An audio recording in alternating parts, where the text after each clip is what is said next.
Hi, welcome to Atheist Edge. I'm Jim. I'm Courtney. We're going to have a little fun today. Courtney has no idea what we're about to do. We're about to play a trivia game, and so it's about scared. 20 questions. What was it? I'm so scared. You're silly. Well, it's about 20 questions. That you have no idea what I'm gonna ask you, right? Right. And these are not your forte. These are not anywhere near your field of expertise, correct? No, Nothing to do with psychology. Right. Yeah. I have a bachelor's in psychology, and Biblical history? Well, no, I haven't really studied, especially multiple scriptures, and so it's going to be. Yep. This It'll be was interesting. Yeah, this is mostly Christianity. But I think, since I was a believer, I think that the perspective is more appropriate for like the layman person, because I think what you're going to have is like an academic look at scripture, and then, I think it's more accurate to what the average believer is going to know about its own religion and other religions, or at least from what I've known so far about, like, because there's a lot of stuff I learned about scripture that I never would have learned when I was a believer, unless I was seeking it out. Because you were cherry-picked and only taught certain parts of the scriptures. Yeah, and also I wasn't a reader of the actual scripture when I was I was younger, but, There's some other religions in here, but it's mostly Christianity. And you can follow along at home. In fact, I encourage you to. So whether you get them right or wrong, let's have some fun. Ready? Yeah. All right, there's three angels. One angel revealed himself to Mary and let her know she was pregnant. One revealed himself to Muhammad in a cave and gave him the Quran. Another one revealed himself to Joseph Smith in his bed at night and told him where the golden plates were, the founder of Mormonism. Right. So of these three angels, were they all the same?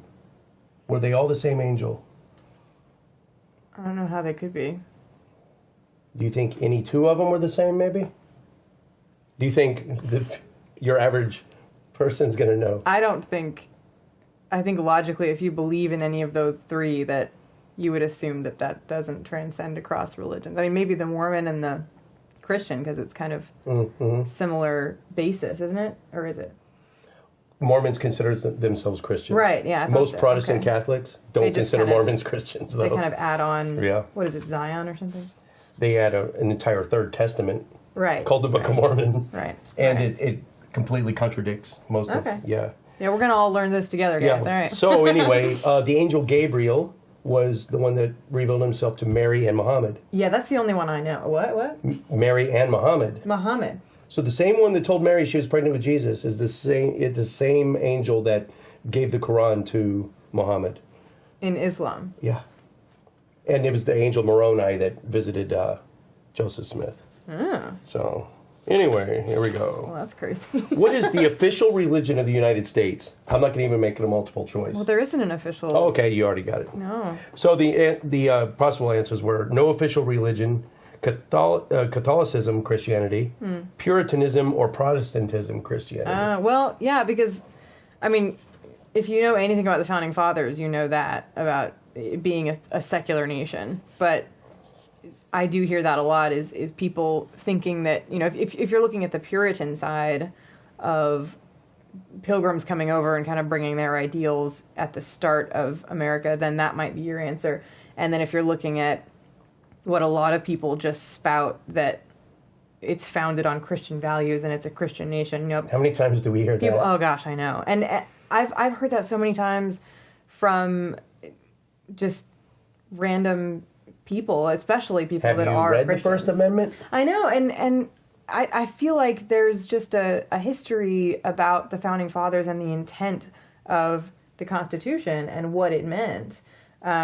Especially, the fact that America is this amazing experiment that the world looks to, that we didn't adopt a religion. Not only that, but we actively treat them all equal, and the lack of a religion equal, or in theory we do. And so that was the test, was that we were the first nation to really do that, and we were kind of the great experiment.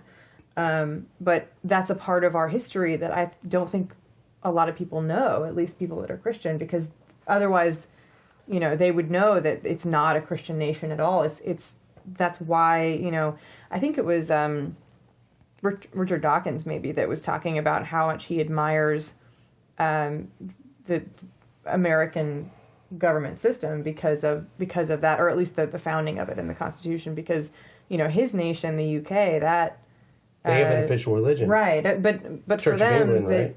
Yeah, but for them, they're a lot more accepting of secularism, which is ironic.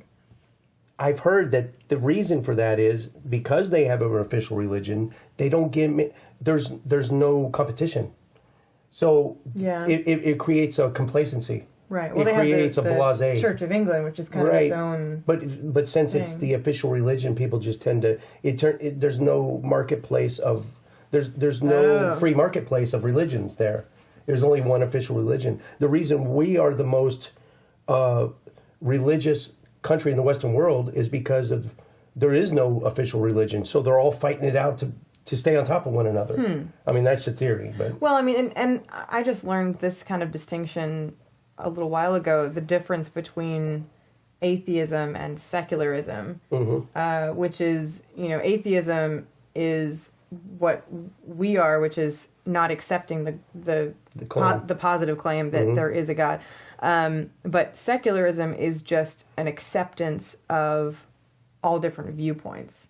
So for me, I thought secularism was parallel to atheism, or at least non-religion. But it's a little bit more broad than that. It's kind of an acceptance of, or an inclusiveness of all different viewpoints, whether they're religious or not. right. But it's specifically, and that's why it's a secular value system that our nation is founded on versus a theistic or an atheistic one. Secularism specifically implies, though, a separation of church and state. It has to exist for that. Right. Yeah. Right. Because we all have to live under this umbrella. But of it's our not government. atheism. You can be a secularist and not an atheist. Exactly. Yeah. They're not mutually exclusive. Right. Yeah. Right. And you can be an atheist and be completely intolerant of everybody else's views. So you can be non-secular. But you do have this this concept in America of this. We all have to live in this nation, and we all have different opinions and different values, and that's what really confuses me about this lobbying to make it more of a Christian nation. And maybe that comes from people thinking it's supposed to be a Christian nation, and it's Christian, the founding fathers and everything is a Christian nation. But people need to read the Establishment Clause of the first.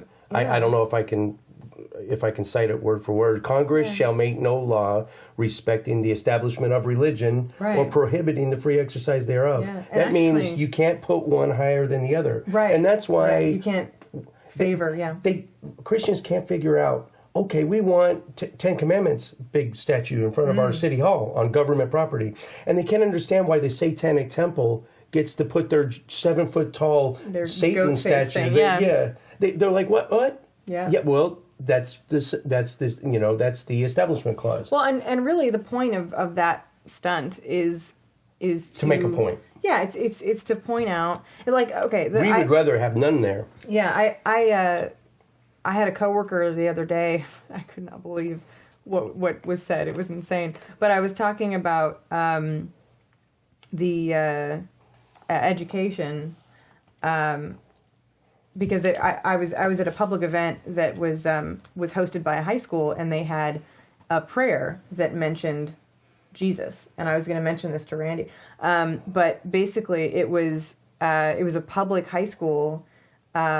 Was that a one-time thing, or is that a systematic thing time this happens? I'm going to find out. But it was a banquet for an athletics thing. But anyway, basically, she was saying that this coworker of mine, that we were like the wait staff for this thing, that she was just pointing out that she thinks a lot of the problems in America came when we took prayer out of schools, and that we should put it back in. But then she made the exact same opposite of her point of the Muslim traditions getting in there as well. That we shouldn't be allowing prayers to Allah. Wait, you just said we should allow prayer. Exactly. Yeah, but that's what I'm saying heads. is that there's this idea that we are a Christian nation and not a Muslim nation or a Buddhist nation, and it's none of that. We are an inclusive nation and that's what makes America unique in the world, and that's what, you know, I think is this kind of ideal experiment that's still being tested, because we are a very young nation compared to a lot of others. Yep. Here we go. Ready? You okay? One more thing, but she also said that that in California that that they are teaching in public school that Allah is the true God in public school, and that it was mandated by Obama. And I was just like, what is happening? You know, you can misquote people, but when you're deliberately being deceitful and just putting words in other people's mouths. And the thing is I have no idea where she would have gotten that idea. Pulled right out of her ass. No, I'm saying I don't think so. I think between like talk radio and this echo chamber with internet and everything, you have this tendency to stay within your bubble and confirm whatever you think. That had to have been made up from somebody. No, I know, but I'm saying not from her. Yeah, she had to get it from what she heard. Yeah, and that's what's so important about platforms like this, is that you have a responsibility to be informed and to be genuine in thinking that whatever you're saying is correct and valid. Oh, and fact check everything I'm saying too. Yeah. And put something in the comments. If I don't get it, hey, I'm just one guy. Right. If I didn't get it completely right, then say something. And you hear that, I've heard that from pretty much all of the atheist spokespeople, that make claims, especially, you know, science and really anything. They're always like, do not take my word for what I'm saying. Go research it yourself. And that's such an important distinction between this kind of assertion of believe me because I have a connection to God, like, you know, argument from authority, cardinals and popes and things like that. It's such a very different, far from humble kind of stance, but of course they call it humble. Have you ever noticed that most atheist YouTubers have open comments, free marketplace of ideas, and the ratings are not disabled? Then go to Institute for Creation Research, or, you know, Answers in Genesis, or you know, Ray Comfort's, you know, so many of these big time Christian YouTubers, comments are disabled, ratings disabled. Wow. You never noticed? Well, I don't really know much about the comments. I don't have like a handle on there, so. Yeah, it's very telling. I'm new to technology, guys. I'm very behind the times on everything usually. Yeah, a lot of this is new to me too. But right. Baby steps. Okay, who said this? Don't look. No, I can't even. Okay. Yeah. Who said this? Writing for penny a word is ridiculous. If a man really wanted to make $1 million, the best way to do it would be to start his own religion. Writing for what, penny? A penny a word. Okay. So this was someone who used to write for a penny a word. Okay. And he said the best way to make $1 million is to start your own religion. Now I'm going to give you 3 people that started their own cult/religions. Fun. Jim Jones, Joseph Smith, David Koresh, or L. Ron Hubbard. Now Jim Jones, you know, Jim Jones, the 900-something people that committed suicide in Africa. Yeah. It's awful. Joseph Smith, founder of Mormonism. Okay. David Koresh, not far from here, that burned up the Branch Davidians. Remember the house that burned, and the federal ATF agents went in, and was it in Waco? Yeah, Waco. It was just not far from here. Really? I don't know. Yeah, I know the first two. David Koresh. It was a cult. Okay. They stockpiled firearms. Like Charles Manson or something. Yeah, but this one ended in the house burning up and everyone burning to death. Oh, that's sad. Yeah, and L. Ron Hubbard, Scientology. He was a science fiction writer. To make $1 million. L. Ron Hubbard was a science fiction writer. He wrote a penny a word. Sorry, I just gave it to you. So it was L. Ron Hubbard. Hubbard guy. Yep. And that's now I cite my source. So he was a science fiction writer and the founder of Scientology. Right. So, and this is Los Angeles Times, 1978. Well, wasn't the founder of Mormonism previously convicted of being a charlatan as well? Yes, he was convicted of a felony conviction for fraud, and he used to lead. This was upstate New York. He used to lead his dupes and suckers into the woods to find. At the time, you know, the United States is new You know, it hadn't been all discovered yet. Right. So there's these giant Indian burial mounds, Native American burial grounds. He would lead them to expeditions to pillage them, and to dig and find whatever gold and. That is So sketchy and awful. And he was really big into the occult. His marriage was in accordance with occult practices. Well. Anyway, let's see what else we got. Founded his own. Yep. So that whole area of New York, there were other religions that popped up everywhere. That whole area was budding with new cults and religions. That's what was so interesting. I took history of religion in America as part of my minor in history at University of Southern Maine, and that was so interesting to find out, you know, how certain denominations get started. It's you have a certain area with a community of people who all kind of adhere to the same denomination that you've all agreed to live under, and then because in the early, you know, settling of America, you've got, you know, you kind of the Quakers, you settle over here, and you guys over here, but a lot of the denominations we have today were founded because there was somebody who didn't agree with this person's interpretation of what they thought was true from the Bible, and then they get a bunch of followers and people to agree with them, and they create a fuss, and then those people just leave and create their own congregation over here, and we're just like, oh, there's so much land around, we're just going to move over here, and then you just have this spreading of different ideas, and none of them are actually, you know, verifying anything. It's just kind of like, oh, well, I feel more connected to this idea, and unfortunately, that's with that type of claim, that's what people accept, and that's what, you know, there's not much you can verify when you're talking about things that are supposed to be outside of the natural world. So, you know, and that's why you can't really fault them for that either. But it's just such a weird. 41,000 Christian denominations. Yeah, but I find that so strange that, you know, believing in this interpretation of something as true, I'm not sure people that believe in that denomination realize that the only reason it actually exists at all is because some guy just thought that's what was true. Like, that sounds good to me, so I'm just going to create a following. They never really critically evaluate just theirs. You know, there could be some very similar right around in, you know. Yeah. And oh, no, those aren't right. How can they not be right? Use your critical faculties and look. Right, and you can logically, well, that's because it's their defense mechanism, which, you know. Confirmation bias. You and Sam talked about it, right? Right, but the defense of it's actually cognitive dissonance. Oh, cognitive. Which is where you have you want to believe that you are a good person, that you're thoughtful, and that you are genuine, and you're smart, and so you don't want to believe that you are stupid enough to be duped by something like that. So you will constantly reconfirm to make sure that you know, or even if deep down you know it's not true, you keep telling yourself it's true over and over. Yeah. To trick yourself into it to being true. Right, and like, for example, how you study this is that you'll have someone say you personally are like a certain political or ideological perspective. They ask you to write an essay, kind of arguing an opposing point.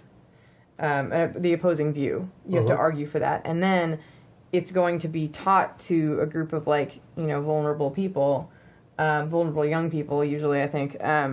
Basically, you're going to be perpetuating something that you don't actually believe in. And so because the person doesn't, and this is all subconscious, like, it's not conscious, basically, once you've done that, when they test you again, you tend to agree with it a little bit more. That you will. That would be a good. You want to justify why as a good person who's genuine why you would create that. That would be a good exercise for all of us. Well, that's to practice once in a while. And it doesn't discriminate with, you know, people that are religious and who aren't or whatever. It's just a we could human use that thing. tool, right? And it's like a self-defense, self-concept, because you can't. It's like a concept that you can't grapple with. You know, you can't. You have to bring the two together of who you think you are and who you've been behaving as, and so you kind of have to reconcile that. And again, it's not conscious. You know, that person will justify it by saying, well, this is what I think. Actually, I was just more, they'll try and figure out why it was different or whatever. But the evidence is pointing toward, you don't, you really don't agree with that perspective, but because you argued for it, and you want to believe that you're not a liar, you are less of a liar. It's really interesting. That's crazy. Yeah. All right, ready? Here's another one. This will be fun. Which of these founding fathers? They're all going to be founding fathers. Okay. There's only one that was a Christian. You name the Christian. Okay. Okay. John Adams, Benjamin Franklin, George Washington, Thomas Paine, Thomas Jefferson, James Madison. You want to hear him again? I think Jefferson. Definitely wasn't a Christian. Well, Jefferson was He's the one that said took separation the between Jesus, church and state. the Jesus quotes out of the Bible, Yes. and just wanted the to go by Jeffersonian that. Bible. Yep. Isn't that Christian? Well, no. I mean, if he takes Jesus out of the philosophy. Bible, no. He's also the one that said Christianity is bunk. Okay. I okay. believe. I mean, you can Yeah. fact check me, but All right. it definitely wasn't. Jefferson was Well, I as don't secular think- as they come. I don't He think said it any was of the them worst. were. Christianity was the worst evil that's ever shown its face on the face of the earth. Well, okay, so I know Benjamin Franklin wasn't. I don't know Right. much about George Washington. So John Adams, Thomas Paine, George Washington. I know at least a few of them were deists. Yep. And of course that's before Charles Darwin. And explaining why we are Take a here guess. outside of... I think it's none. Oh, you think it's a trick question? No, there's definitely one of them is a Okay, Christian. well, George Washington. I don't You know got much it. about him. Congratulations. Nice. He was often. This is George from a book, George Washington and Religion, 1963. He leaned heavily towards deism, but he was a Christian. Okay. All right, here we go. So the rest of them, I mean, a lot of people think that they were Christians. It's founded on Christianity. Mostly deists. So, okay. and Thomas Jefferson definitely was. Yeah, if you ask me, he was definitely him and Benjamin Franklin. A lot of them were just atheists. Yeah. They didn't believe in organized religion Everybody at wants all. to know right now about Alexander Hamilton, right? Have you seen that yet? Is he in that? No, he wasn't part of it. I would love to, but no. It's. Yep. I mean, okay. I've become obsessed with like the genius that it is. It's incredible. For what? How Well, just close it is to history? Well, the musicality and the parallels that he draws, like the founders and the revolutionaries, they're kind of rebels in the story, and so their music and what they sing is in like the hip hop style. They 'cause were it's kind of rebels. like, right. It's kind of like it's a music of revolution. Oh, it's And then- hip hop. It's set to hip hop. I see. I don't know anything about it. well, okay, so the British side, theirs is more like traditional music. So the musicality is suggestive of kind of the Authoritarian. role that they played in that. It's just there's so many like nuanced, amazing. It's so well written and Really? it's incredible. Huh? You got me wanting to see it now. I'm a fan of Lin-Manuel Miranda, so just incredible. How do you incredible. Do you think they should have?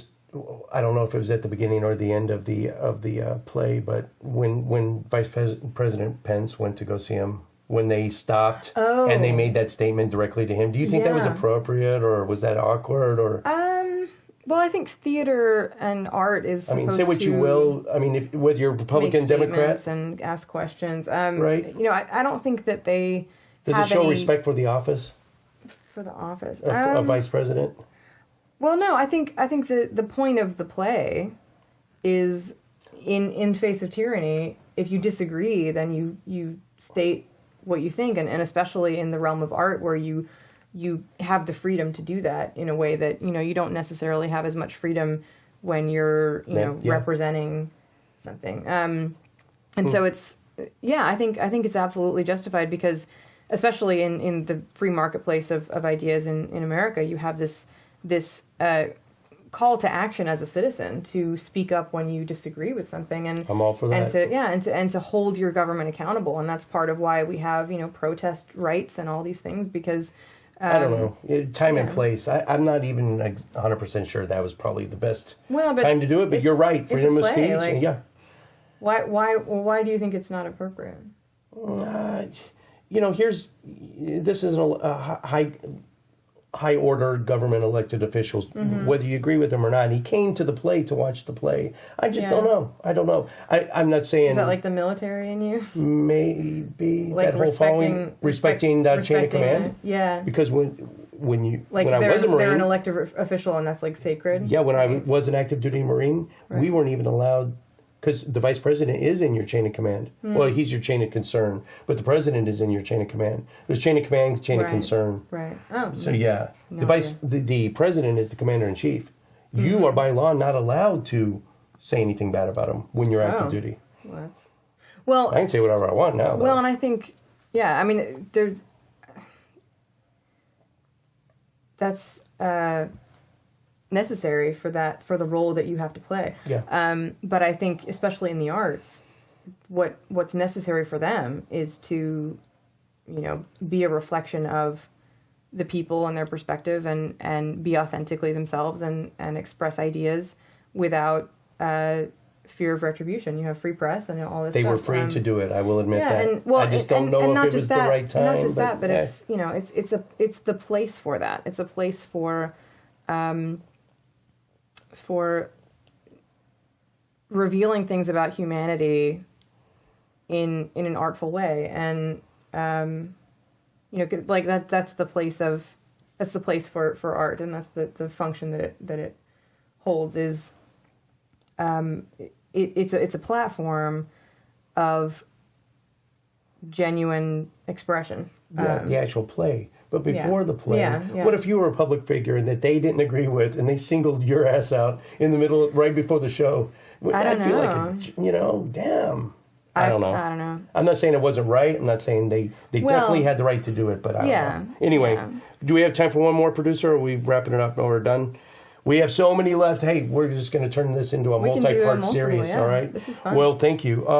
That does it for us. Before we go on Alexander Hamilton. Oh, I know, right? That's the way to end it. Yeah. I would like to personally thank. We've been picking up some support, and some of it has been financial. I just want to reach out and personally thank everyone that is believing in us, whether by all the ways you do it, getting the word out there, or participating and supporting us financially. So thank you from all of us. And that does it for us. My name's Jim. I'm Courtney. Cheers.